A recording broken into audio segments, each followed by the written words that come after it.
expression, an apple a day keeps the doctor away. But an apple a day may keep the pharmacist away. We apparently did not eat an apple today because we couldn't keep Dr. Zorba Paster away. He joined us from his office in Oregon. Good to see you. Tell us about this study. It's interesting. Well, it's a very interesting study. The study looked at what people were eating.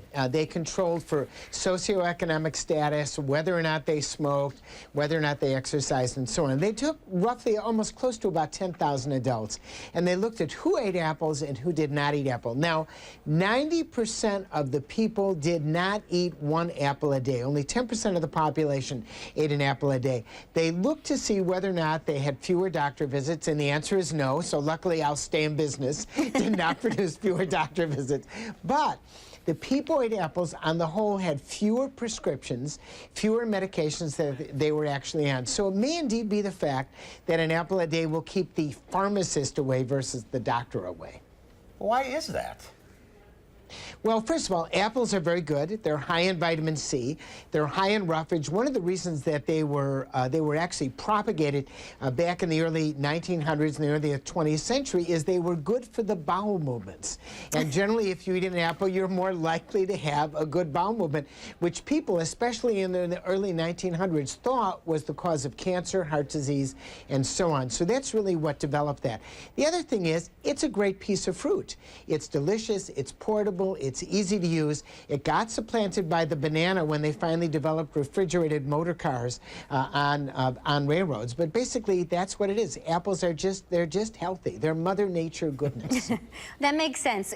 Can I put you on the spot for a second? What is a good? What's a good apple? Are there ones that are better than the others?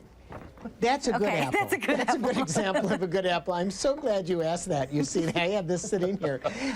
But basically, apples are pretty much the same. There's a difference in taste. So if you look at something like the Honeycrisp, it's going to have more calories than something that is more tart. But still, it's useful to satisfy often cravings. So if you reach for an apple, it's so much better than reaching for a Snickers or a candy bar. So for some people, the sweetness satisfies their sweet cravings. So when I tell patients you ought to have an apple a day or a banana or a piece of fruit, I don't differentiate that much. But remember, a very large apple is equal to 2 small apples, and therefore it has twice as many calories. So if you're looking to lose weight, it's the small apple that's better as long as you stick to one versus the large apple. I didn't know that. Yeah, it's interesting. I have a Honeycrisp every day. Perhaps I should switch.